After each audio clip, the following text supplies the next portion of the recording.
योगा जो है उसमें किसी इक्विपमेंट की ज़रूरत नहीं है। आपको सिर्फ़ एक प्रॉपर एडिक्वेट स्पेस की ज़रूरत है। लाइक अब जैसे शिव आसना है, जिसका मतलब है कोर्स पोस्चर। तो आप अपनी बैक पे सीधा लेट जाते हैं, तो वो उसमें पूरी डिटेल उस टेक्स्ट में दी हुई है कि शिव आसना कैसे करना है। तो फिर अपनी ब्रीदिंग एक्सरसाइजेज़ जिसमें है अनुलोम-विलोम जिसको कहते हैं कि कान के दबाकर आपने अपनी एक नॉस्ट्रिल को बंद करना है और एक नाक इस मुँह बंद करके नाक से साँस खींचनी है। तो योगीज़ होते हैं वो तो शाकाहारी होते हैं, मैं तो मांसाहारी हूँ पूरी तरह से, मुझे मांस मच्छी ना मिले तो मेरा गुज़ारा नहीं है। अगर बिल्कुल। सब्ज़ी आ जाए तो मेरा दिल करता है कि मैं व्रत ही रख लूँ।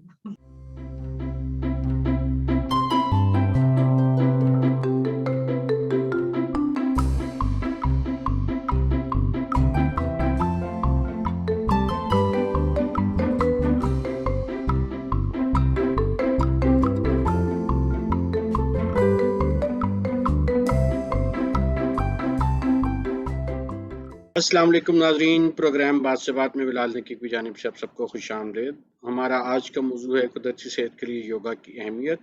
हमारे साथ शरीके गुफ्तगू हैं मोहतरमा मुजीबा बतूल साहिबा। आप काज़िम यूनिवर्सिटी से जेंडर स्टडीज़ में गोल्ड मेडलिस्ट हैं और बहैसियत जेंडर एंड डेवलपमेंट एक्सपर्ट मुतअद्दिद इदारों और तहकीकी प्रोजेक्ट्स में अहम ज़िम्मेदारियाँ अदा कर चुकी हैं। आप तरबियती प्रोग्राम चलाने का भी तजुर्बा रखती हैं, लेकिन आज हमारी जो गुफ्तगू है वो आपकी निजी मसरूफियात के हवाले से हम आपसे ये जानना चाहेंगे कि आप किस तरह योगा के ज़रिए अपनी सेहत का ख्याल रखती हैं। अस्सलाम अच्छा। वालेकुम मुजीबा, क्या हाल है? वालेकुम अस्सलाम बिलाल, मैं बिल्कुल ठीक हूँ, आप कैसे हैं? ठीक ठाक। उम्मीद है कि आपने कोरोना वैक्सीनेशन जो है वो कंप्लीट कर लिया होगा, जो भी उसका कोर्स है। जी, बिल्कुल कर लिया है और कंप्लीट हो गया है, अब थोड़ा-सा रिलैक्स भी फ़ील कर रही हूँ। पहले तो पिछला साल जो है वो काफ़ी वरी में गुज़रा और बहुत ज़्यादा एहतियात करते हुए गुज़रा, दोस्तों से मुलाकात नहीं हुई, फैमिली से मुलाकात जो है वो बहुत रिस्ट्रिक्टेड और थोड़ी हुई।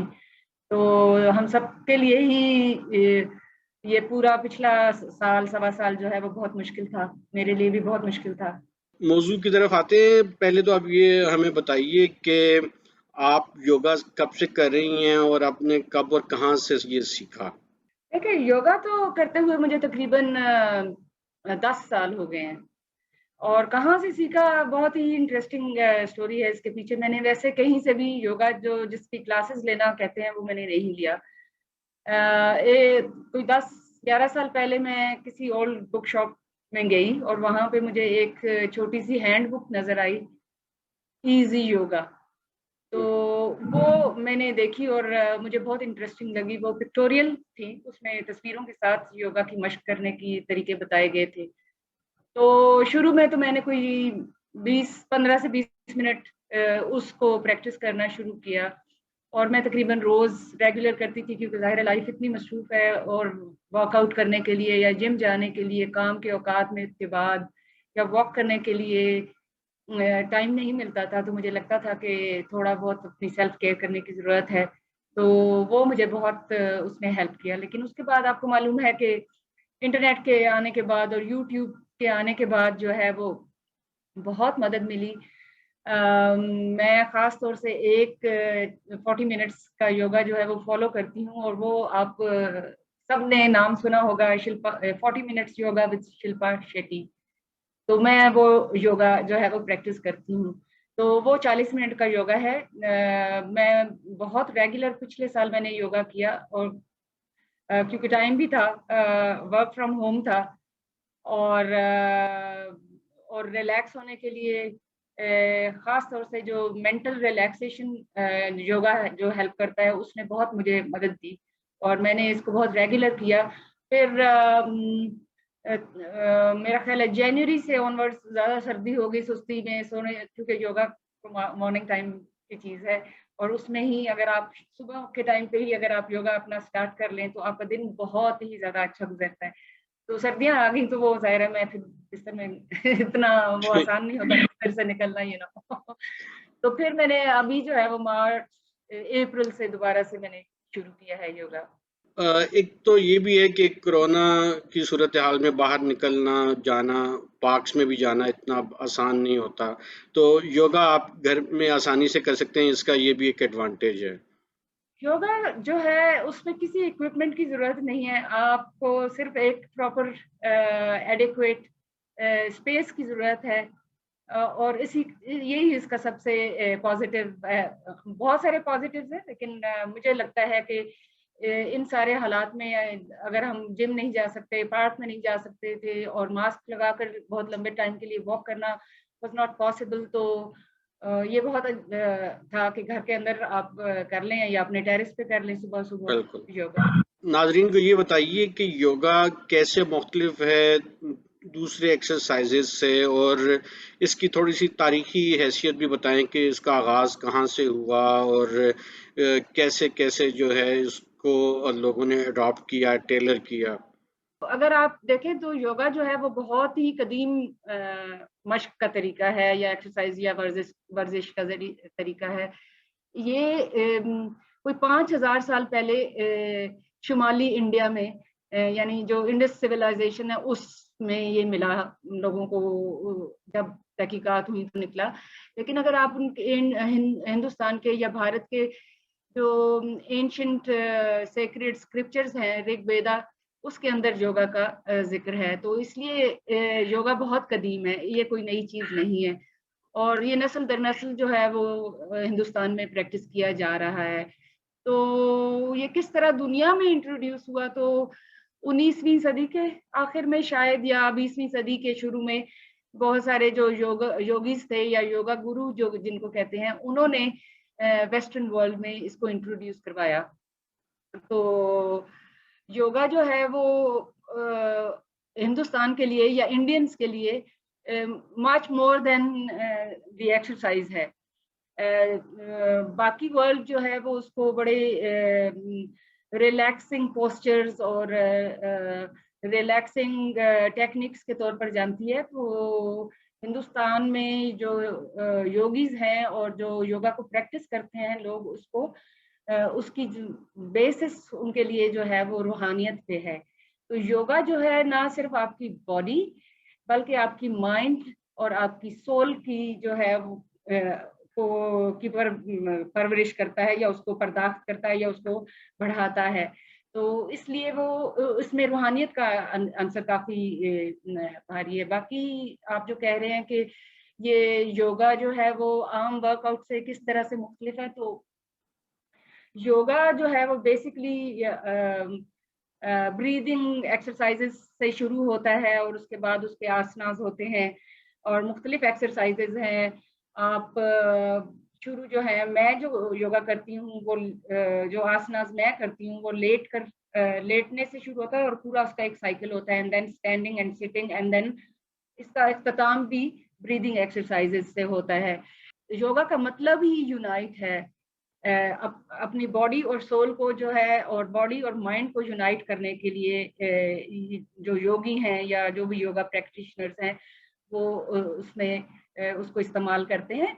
तो वर्कआउट जो है अगर आप देखें तो वर्कआउट बहुत ज्यादा फास्ट मूवमेंट है, ये बहुत कंट्रोल्ड मूवमेंट्स हैं। योगा की बहुत कंट्रोल्ड और कंफर्टेबल पोस्चर्स हैं, इसके बहुत ज्यादा आपके ऊपर स्ट्रेस नहीं आता। जो आम वर्कआउट या एक्सरसाइज है जो जिम में या कार्डियोज हैं, उसमें आप अपने मसल्स और अपनी बॉडी के ऊपर बहुत ज्यादा स्ट्रेस करते हैं और उसकी फास्ट मूवमेंट जो है वो होती है। ऑफ कोर्स वो आपके हार्ट को, ब्लड सर्कुलेशन को एनहेंस करती है और रेगुलराइज करती है जो फास्ट एक्सरसाइजेज हैं। लेकिन योगा जो है वो आपकी बॉडी और आपके माइंड को बिल्कुल रिलैक्स कर देता है। उसकी इतनी कोऑर्डिनेटेड मूवमेंट्स हैं कि उसमें आपके मसल्स को बहुत ज्यादा स्ट्रेस नहीं होता, बल्कि वो आपके मसल्स को स्ट्रॉन्ग करता है इन एनी वे। और आप अगर देखें कि आम वर्कआउट में आपको इंजरी का बहुत ज्यादा खतरा होता है, लेकिन अगर देखा जाए तो योगा बहुत सेफ है, उसमें आपको कोई इंजरी इतनी पॉसिबल नहीं होती अनलेस अनलेस के आपको कोई बैक एक और बैक प्रॉब्लम हो और आप मसल्स आप अपने स्ट्रेच करें तो उससे आपको नुकसान पहुंच सकता है। और ऑब्वियसली जैसे मैंने पहले कहा है कि जो आम वर्कआउट है उसमें इक्विपमेंट की ज़रूरत है, वो ग्रुप एक्टिविटी भी हो सकती है और इसमें इतने इक्विपमेंट की बिल्कुल ज़रूरत नहीं होती। इसमें तो एक बस आपके पास एक क्वाइट सी स्पेस होनी चाहिए और उसमें आप अपना योगा करें। अमूमी तौर पे जब हम देखते हैं तो जो मेडिटेशन के पोस्चर होते हैं और योगा के पोस्चर, इनमें कोई ख़ास फ़र्क नज़र नहीं आता। तो क्या ये एक ही चीज़ है, मेडिटेशन और योगा? योगा और मेडिटेशन बहुत मिलते-जुलते हैं जैसे कि आपने खुद ही कहा है, लेकिन जो मेडिटेशन है वो सिर्फ कंसंट्रेशन पर फोकस करती है, मेंटल स्टेबिलिटी को एनहांस करती है, जबकि योगा जो है वो आपकी मेंटल स्टेबिलिटी और mental relaxation as well as आपकी बॉडी को जो है वो स्ट्रांग भी करती है और उसमें एक कोऑर्डिनेशन और एक यगानगत पैदा करती है बॉडी और माइंड के अंदर। आप ये बताइए कि ये सुतरा क्या होते हैं और ये आसन क्या होते हैं जो योगा की वर्जिश से इन इस्तिलाहात का इस्तेमाल किया जाता है? देखिए सूत्रा तो समझे कि जो टेक्स्ट हैं जो बताते हैं कि योगा है क्या, और ये बहुत एंशिएंट टेक्स्ट हैं और उसमें वो 8 लिम्स योगा के तरीक़ेकार बताते हैं और वो पूरे उसके तरीक़ेकार लिखे हुए हैं। आसना वो हैं जो जो प्रैक्टिस है योगा की, तो इसलिए जो सूत्रास है और जो आसनास हैं या आसन्स हैं या आसन हैं, वो सूत्रा का हिस्सा ही हैं। वो बस लिखा हुआ है कि किस तरह से कौन-सी मश्क जो है वो या वर्जिश है वो किस तरह तरीके से होगा। तो सूत्रास और आसन में ये फ़र्क है, लेकिन वो उसकी डिटेल है। सूत्रास जो हैं वो आसन्स की डिटेल है। लाइक अब जैसे शिवासना है जिसका मतलब है कोर्स पोस्चर, तो आप अपनी बैक पे सीधा लेट जाते हैं, तो वो उसमें पूरी डिटेल उस टेक्स्ट में दी हुई है कि शिवासना कैसे करना है। तो सूत्रास आर दोज़। अगर कोई इसको स्टार्ट करना चाहता है तो उसको शुरू में क्या, जब तक वो सारे आसन और सुतराज को सीख ना ले तो उसका फ़ायदा क्या उसको नहीं होगा, या थोड़ा-सा सीख कर भी इससे फ़वाइद हासिल किए जा सकते हैं? देखिए कोई भी एक्सरसाइज़ आप जो है ना 40 मिनट की एक्सरसाइज़ एकदम से नहीं करना शुरू कर देते, वो ग्रेजुअल होती है। इसी तरह से जब आप ज़ाहिर है लोग योगा सीखते हैं और सीखने के लिए क्लासेस भी होती हैं और अगर गाइडेड एक्सरसाइज़ की जाए तो वो ज़्यादा बेहतर होती है। लेकिन योगा जैसे कि एक बहुत ही आसान और कंफर्टेबल पोस्चर्स की एक्सरसाइज है, तो वो बहुत ज़्यादा सीखने की भी अगर ज़रूरत नहीं है, आप खुद ही मशक करते रहें तो आपकी बॉडी उसके साथ एडजस्ट कर जाती है। आपके मसल्स उसके साथ एडजस्ट कर जाते हैं। आपकी स्ट्रेच जितना आप अपने आप को स्ट्रेच करते हैं, वो उसमें आपको हेल्प करती है। तो सीखने का तो सीख जो चीज़ सीखी जाए वो तो ज़ाहिर है, लेकिन सीखने के लिए आप कौन-सी मुश्किल चीज़ रह गई है? आप इंटरनेट में यूट्यूब खोलें और आप कुछ भी सीख लें। लेकिन सीखना भी अच्छा है और आहिस्ता-आहिस्ता मेरा ख़्याल है कि प्रैक्टिस करने से आप खुद ही मास्टर हो जाते हैं, क्योंकि वो आपको पता चल जाता है कि आपकी बॉडी कितना स्ट्रेच कर सकती है उसके साथ-साथ। ये जो भी आप ज़िक्र कर रही थी इसके लिम्ब्स का, ये क्या है? लिम्स इसके ये हैं कि आपकी टाँगें हैं, आपकी बैक है, आपके कंधे हैं, आपके हाथ हैं, बाजू हैं, गर्दन है। ये सब चीज़ें जो हैं वो ये पूरी बॉडी की एक्सरसाइज़ है और बॉडी की एक्सरसाइज़ कोई बहुत ज़्यादा स्ट्रेसफुल नहीं है। मसलन अगर हम जैसे सारा टाइम कंप्यूटर पे बैठते हैं तो हम थक जाते हैं, तो उसके लिए हम ये एक्सरसाइज़ करते हैं, ठीक है? और एक ये एक्सरसाइज़ करते हैं। ठीक, तो ठीक। इससे फ़ौरन रिलीफ़ मिलता है। जैसे मैं अभी थोड़ी देर पहले काम कर रही थी, तो मुझे लग रहा था कि मेरे कंधों में दर्द है, तो मैं कंप्यूटर पे बैठी हुई थी, तो मुझे लग रहा था कि मुझे तो एक्सरसाइज़ करनी चाहिए, तो उससे पहले ही मैंने थोड़ी ये एक्सरसाइज़ की है। तो ये लिम्ब्स की जो बात करते हैं कि आप अपने सारे जिस्म को खोलते हैं और सारे जिस्म की एक्सरसाइज़ होती है, और उसमें सारे मसल्स जो हैं वो मूव करते हैं, स्ट्रेच होते हैं और वो उसके नतीजे में स्ट्रॉन्ग होते हैं। मोस्ट पॉपुलर आसनास कौन से हैं जो इब्तिदा में सीखे जा सकते हैं और बआसानी किए जा सकते हैं? देखिए सिटिंग आसनास बल्कि लाइंग आसनास जो जिसको कहते हैं कि लेटे हुए जो आसन हम करते हैं, वो सबसे बेसिक है। उसमें मैं जो वो क्योंकि बहुत आसान है, क्योंकि आप सबसे पहले तो आप शिवासना से शुरू करते हैं जो कोर्स आसन है, उसमें आप सीधा लेट जाते हैं, अपनी थोड़ी सी टांगें अपार्ट करते हैं और आपके बाजू जो है आपकी बॉडी के साथ टच नहीं करते और आपके हाथ सीधे पड़े होते हैं, जैसे एक लाश पड़ी होती है इसी तरह से, लेकिन उसमें आपने ब्रीदिंग बहुत प्रॉपर करनी होती है।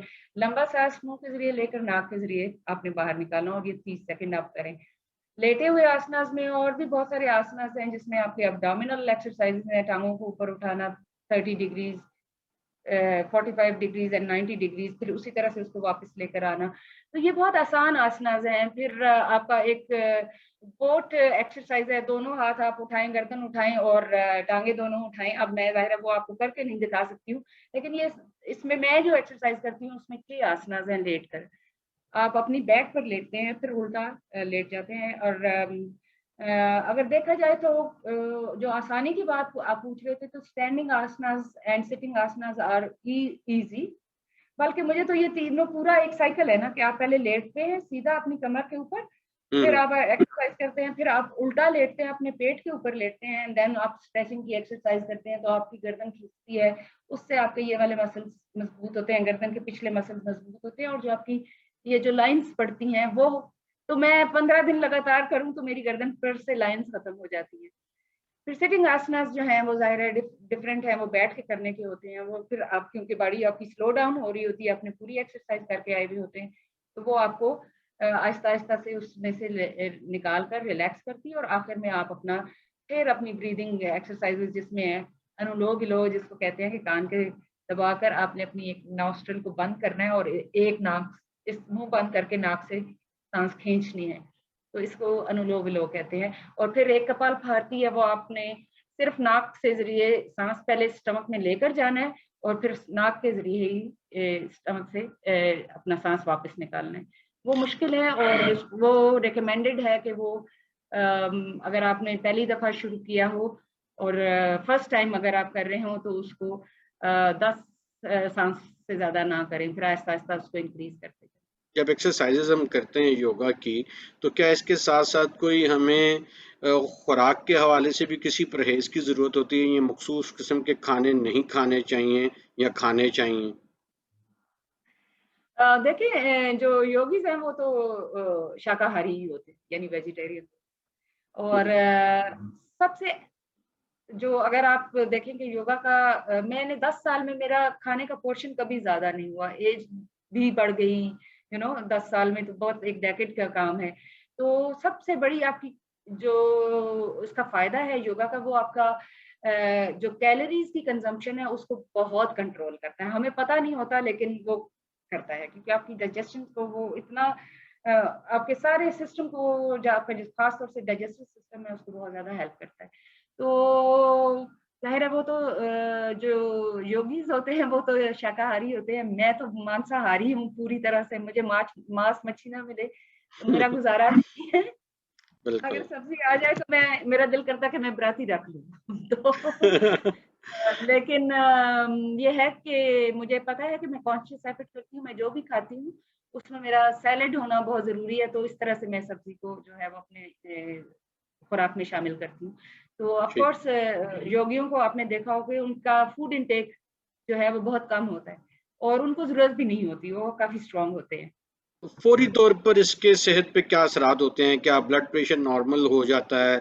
शुगर लेवल ठीक हो जाता है? अक्सर होता है ना कि आपको जो इमीडिएट इसके पॉजिटिव इम्पैक्ट नज़र आता है, वो क्या हो सकता है? देखें, अगर ब्लड प्रेशर जो है वो जाहिर है स्ट्रेस रिलेटेड भी होता है, कुछ तो हेरिडिटरी होता है, लोग जो है वो इनहेरिट करते हैं तो लोगों को होता है। बाकी ये जो है कि स्ट्रेस रिलेटेड जो जो भी आपकी मेंटल और फिजिकल आपकी एलिमेंट्स हैं उनको काफी हेल्प करता है। लेकिन योगा जो है वो आपको, क्योंकि ये रिलैक्सेशन एक्सरसाइजेस हैं, ये रिलैक्सेशन टेक्निक्स हैं, लिहाजा आप अगर इसको करेंगे तो आप यकीनन बेहतर महसूस करेंगे। जाहिर है ये मेडिकली प्रूवन तो नहीं है कि आपका शुगर लेवल ठीक कर देगा, या अगर होगा भी तो मुझे उसका पता नहीं है, तो मैं अपने सामीन को बिल्कुल गलत इन्फॉर्मेशन नहीं दूंगी। लेकिन अगर मैं स्ट्रेस में होती हूँ या मुझे हल्की सी हेडेक हो रही हो, मुझे लगे कि मेरा शायद बीपी हाई हो रहा है, तो मुझे अगर मैंने सुबह योगा ना किया हो तो 2 घंटे अगर मैंने खाना नहीं खाया हुआ तो मैं 15 मिनट का योगा कर लेती हूँ, then I feel better. Islamabad में कोई सेंटर्स मौजूद हैं जो योगा पे ट्रेनिंग देते हों और जहाँ पे बिगनर्स उनको ज्वाइन करें? जी, बिल्कुल। मुझे पता है कि F7 में मेरा ख़्याल है कि दर्जन भर तो डेडिकेटेड योगा सेंटर्स हैं इस्लामाबाद अच्छा। में। लेकिन अगर आप किसी भी अच्छे जिम में जाएँ, तो वहाँ डिफरेंट टाइप्स ऑफ एक्सरसाइज़ेज़ जो है वो करवाई जाती हैं। और जो अभी अच्छे जिम्स हैं, उनमें योगा क्लासेस होती हैं, एरोबिक क्लासेस होती हैं, कार्डियो क्लासेस होती हैं और बाकी जो वर्कआउट के बाकी मशीन्स के थ्रू जो वर्कआउट होता है, वो तो होता ही है। तो जो F11 में जो जिम है मरकज़ में, फिर मैं उसका नाम ना ही लूँ।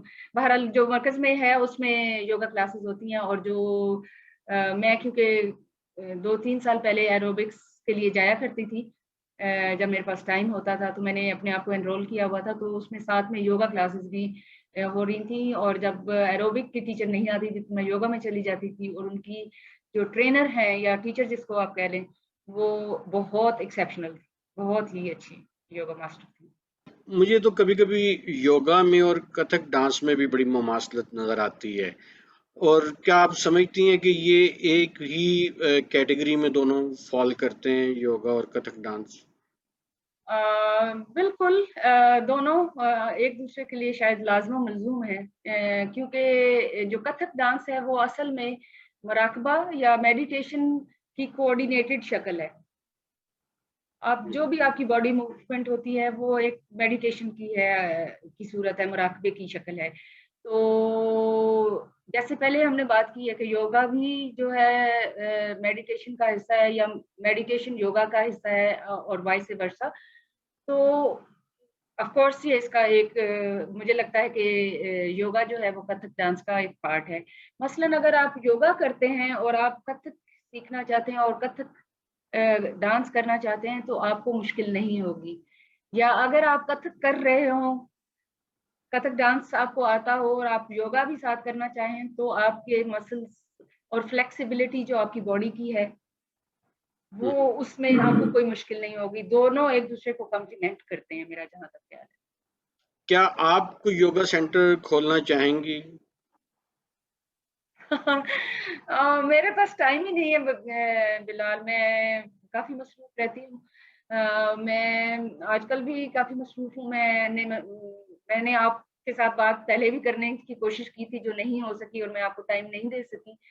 तो मैं एक काफ़ी बड़ी असाइनमेंट पे काम कर रही थी, वो लोकलाइज़ेशन ऑफ एसडीजीज़ के ऊपर। मैं एक ईयू का एक प्रोजेक्ट है, उसके उसके लिए काम कर रही हूँ। उसके साथ-साथ मैं एक किताब का मैंने तर्जुमा शुरू किया, बल्कि वो मुकम्मल हो चुका है और वो हम सब पे उसके कुछ पोर्शंस आ भी गए हैं।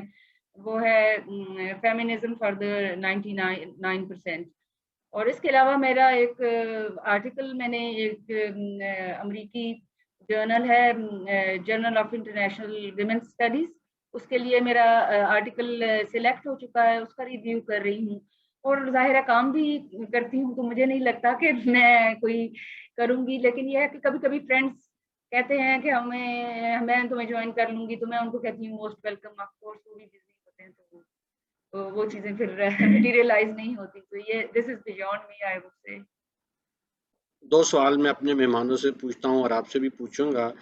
पहले तो ये बताइए कि आजकल कौन-सी किताब ज़ेर मुताला है और आप हमारे नाज़रीन को कौन-सी किताब तजवीज़ करेंगी कि वो उसका मुताला ज़रूर करें?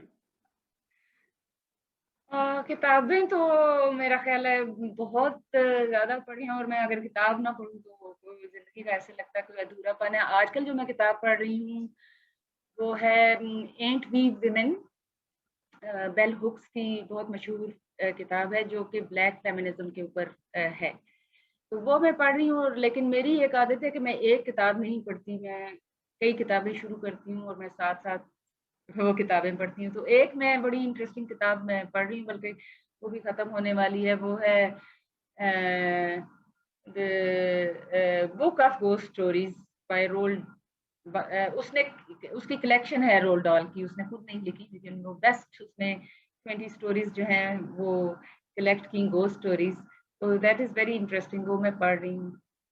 और लोगों को या यूथ को वैसे तो बहुत किताबें तो इतनी हैं कि बंदा उसके लिए ज़िंदगी कम है और पढ़ के तो एनीवे लेकिन जो जो 2 किताबें मुझे लगता है कि यूथ को ख़ास तौर से पढ़नी चाहिए और लोगों को ख़ास तौर से पढ़नी चाहिए, वो तो है युval नोआ हरारी की किताब सेपियन और 21 लेसन्स फॉर 21st सेंचुरी, वो पढ़नी चाहिए। लेकिन इसके साथ-साथ मैं चाहती हूँ कि मुबारक अली की दर्जनों किताबें हैं, वो हमें पढ़नी चाहिए।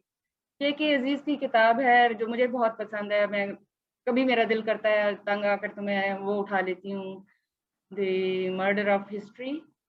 आप ये बताइए कि आपने बहुत ट्रैवल किया है पाकिस्तान में भी और पाकिस्तान से बाहर भी, तो कौन सी जगह आपको बहुत पसंद आई और आपका दिल करता है कि आप वहाँ पे बार-बार ट्रैवल करें और अगर मौका मिले तो वहाँ पे आप सुकूनत भी इख्तियार करें?